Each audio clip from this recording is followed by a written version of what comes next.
ലാലേട്ടന്റെ special chicken റെസിപ്പിയാണ് ഞങ്ങൾ ഇന്ന് ട്രൈ ചെയ്യുന്നത്.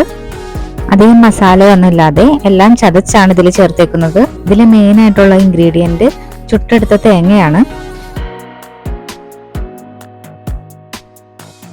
ഉള്ളി, പച്ചമുളക്, ഇഞ്ചി, വെളുത്തുള്ളി, കറിവേപ്പില ഇതെല്ലാം നമുക്ക് ചതച്ച് മാറ്റി വെക്കാം. ഇനി നമുക്കൊന്ന് ചെയ്ത് നോക്കാം. ഒരു പാൻ എടുത്ത് വെളിച്ചെണ്ണ ഒഴിച്ച് അതിൽ നമുക്ക് കടുക് പൊട്ടിക്കാം. അതിനുശേഷം ഈ ചതച്ച് വെച്ചിരിക്കുന്ന എല്ലാ സാധനങ്ങളും നമുക്ക് അതിലേക്ക് ഇടാം. ഇതൊന്ന് വാടി വരുമ്പോൾ അതിലേക്ക് ഉപ്പ്, മഞ്ഞൾപ്പൊടി,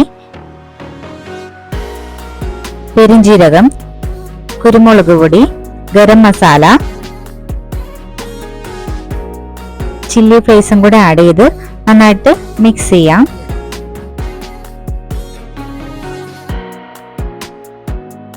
എന്നിട്ട് അതിലേക്ക് ചതച്ച് വെച്ചിരിക്കുന്ന തേങ്ങയും കറിവേപ്പിലയും കൂടെ ഇട്ട് ഒന്നുകൂടെ മിക്സ് ചെയ്യാം.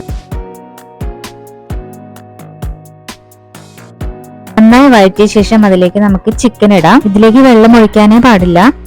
ഇനി സിമ്മിലിട്ട് നമുക്ക് അടച്ചു വെച്ച് വേവിച്ചു. ചിക്കന്റെ വെള്ളം എല്ലാം ഇറങ്ങി വന്നിട്ടുണ്ട്. ഇനി നമുക്ക് ഒന്നുകൂടെ ഒന്ന് ഡ്രൈ ആക്കി എടുക്കാം.